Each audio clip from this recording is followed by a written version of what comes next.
Hey Soul Family, welcome to A Healer's Essentials. Thank you for taking the time out to tune in and say hi. I'm just checking in. I got my singing bowl here before I start with my topic. So just so that we can center ourselves. Also, I haven't done that. Well, that's what I like to do. So since I'm filming in the early hours, I might as well start with my routine with you all. So yeah, let's just align ourselves, balance ourselves, and set our intention for today.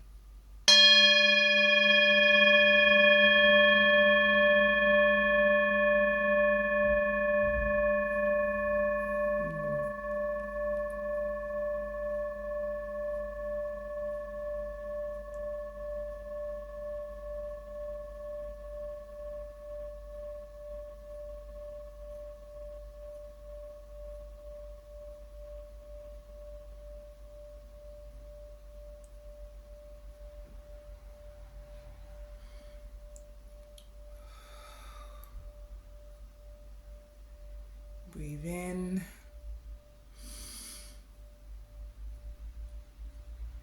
Breathe out.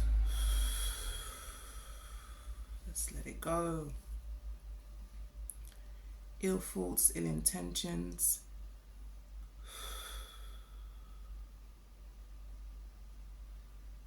Exhale, let it go. Let it go. It's not serving you. Yeah, I'm feeling. How are you feeling? How are you feeling after just having that moment of silence, honoring yourself? That feels good. Feels good, doesn't it? Just having your thoughts to yourself and setting your intention for today. We don't do more of that. We don't do enough of that, which is why I always remind you guys to pour into yourself, be kind to yourself, be loving to yourself, hold on to yourself, love on yourself, speak to yourself. We don't do that enough, and society doesn't encourage that. Back home is different though, back home in Uganda, and that's the topic I'm going to speak about, the differences. And I'm missing home. I am missing Uganda. Oh my goodness. It is time. It is time to go home. It's time to go home. So this video is going to be for people who are within the diaspora. Let me put my bowl to the side. I got my tea here, my molasses tea. Yeah, just to keep my iron up. It's a big thing. High numbers of people within our community are iron deficient. I don't know why we walk as if it's a badge of honor. A lot of us actually walk around believing that it's our disease. It's not our disease. We shouldn't be deficient in iron. So I like to keep on top of it. So get yourself some molasses twice a day. Have your tea. I notice if you're tired, if you're fatigued, lethargic, you can't think straight, your mind is foggy, concentration levels is really low. I did pick up on this. I did speak about this in my other video, but it could be because you're iron deficient. There are many other contributing factors, but it could be that. Could be low in vitamin D, which is what I'll be speaking about. Highly, it's an epidemic, like for real. Like it's not a joke. Most of us are deficient in vitamin D3. Okay, and it's heavily linked to a lot of the diseases, chronic diseases that we have today. It's heavily linked to that, due to the fact that we are deficient in vitamin D3. But I'll speak on that in this video. When so recently I went for a walk. Well, I took my children to football. There's a club that they're with, and during that time while they're playing football, it's about an hour and a half it takes for them to play football. So that's my time, mommy's time, to just unwind. So I take the opportunity to either go for a walk, go for a run. But in this case, I went for a walk, and it was by the docks, or like the Thames. Anybody who knows London, like the canal, well, where they were playing, it was basically next to um, the Thames. So I took the time to just walk by and clear my head, close my eyes while I'm hearing the water, hearing the boats go by. It felt peaceful, so that was my opportunity to kind of just zone in, close my eyes, and I transported. I transported to somewhere that was lovely and warm, somewhere where I felt grounded, I felt at peace, I felt loved. I could feel my body thanking me, because that's what it did the last time um, when I went to Uganda. So basically, I found myself transporting to Uganda, um, and just remembering how much healing I got while I was out there. And then I opened my eyes and I remembered, oh yeah, I'm still here, V. You're still here in inner city, London. And what are you gonna do about it? Because actually, I wasn't happy when I opened my eyes. I was just like, oh damn, that was really nice, and that was a message. That was a message for me. I took that as a message for me to go home. To go home. Get your tickets. Keep on taking those steps that we've given you. So this is the orders that I'm getting, spiritually speaking. Ancestors are constantly prodding like that, constantly telling me, girl, sort it out. Don't get comfortable. You know where your home is. Um, I said, yep. I know where my home is. Okay, I know that the land that I live in is not mine. It is the white man's land. Okay, we are reminded that it is not ours, and that's fine. That's fine, because I know what is. I know what's mine. Okay, I know what's mine, which was taken. Yeah, taken from us. But we're going back to go and get it. We're going back to go and get what is ours, okay? Rightfully ours. God, it is our God given right. I don't see why I should be here struggling, feeling as if I don't belong. There's many reasons that's very, very important. And most top for me is spiritually. For the spirit, there's spiritual reasons why as well. Family, we're planning to go back home. We're planning to go to Uganda. We're setting the foundations. I'm reconnecting to my family back home.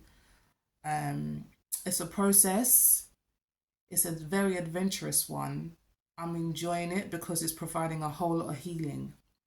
And I honestly feel like the only way, well, it's not the only way, but it's deeply important, I would say. It is one of the ways in order for you to get the spiritual healing, especially when it's to do with your generational trauma. Um, it's very difficult to do that away from the place that your ancestors are from. I wonder how other people are feeling about this. I honestly believe that we have had our awakening and we continue to get our awakening, and it is our ancestors constantly reminding us to go home. Okay, it is time. Um, it's funny. I recently when I picked up my children from school, there was a Ugandan lady. At the time, I didn't know she was Ugandan, but there's another mother that I always see when I'm picking up the children.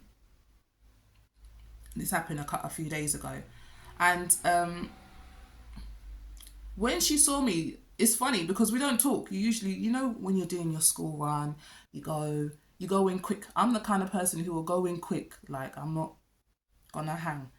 I'll go in quick, get the children, and then go. None of us are hanging because no one's got time to hang. No one's got time to hang. Let's be real. So, but this particular time, um, finally had the opportunity to get to know one of the mothers, and it started off by her just commenting on the fact that my children have grown. She's like, "Oh my goodness, your boys, they're tall. Wow, they have grown." And my immediate response was the fact that, oh yeah, they had a growth spurt in Uganda. So when we went to Uganda in 2023, they had a growth spurt. Like they grew so quickly, and I know why. It's because of the sun, because of the fact that they're able to receive sun at vitamin. Like I said, I don't like calling it the vitamin D3. It's a hormone, the God hormone, I like to call it, because it's very, very important um, for us, especially those who are highly melanated. So when you're getting enough of that sun, more of it and more, it helps your body to absorb. You're able to absorb calcium a lot better, and other nutrients as well. But calcium specifically, where your bones are able to, your bones are being strengthened. They're able to grow, in a way that is, well, basically like properly. And that was my response to her. She said, "Ah, you went, because I said, oh yeah, we went to Uganda. It's because we went to Uganda, and it must have been the sun, because we're like plants. Get enough of it, you flourish like plants do, right?" So she said, "Oh, you're Ugandan." I said, "Yeah, I'm Ugandan." "Oh, me too." "You too? You're Ugandan?" "Yes." I said, "Oh, the last time I went was a month. Well, last time I went was in 2023, and I went for 1 month. Have what about yourself? Are you?" And I also said, "I wish it was longer. What about you?" She said, "For 1 week because we're building." I said, "Ah, are you planning on living there?" She said, "Yes." I said, "Me too." We hugged it out. I said, "Give me a hug, sis. Give me a hug. Give me a hug." Honestly, it felt like the color purple. We, at that moment, I was so happy to meet someone who is on the same journey. I say, "Yes, you're going home." "Yes, I want to go home. I cannot." That's what she said. I cannot stop thinking about it when I sleep. When I wake up every day, I'm thinking about going home to Uganda. This place is dark. London has dark energies. She said that we have been called. It is time for the children of the Israelites have been called to go home. That's her awakening. I'm telling you, everybody, people are noticing there's been a shift, there's been a change. Specifically, I speak for those who are in the African diaspora. We have had our awakening. and we continue to get it. That's your ancestors telling you. And I was so happy. That was confirmation for me, that V, you're not wrong. You're not wrong to want to go home. You're not wrong. And I say that because while I was growing up, I had some family members in the UK who would discourage me from going home. Hey, Soul family, thank you for checking in. If my story resonates with you so far, then look out for part 2. And also like, comment, and subscribe. Let's talk, let's chat. God bless.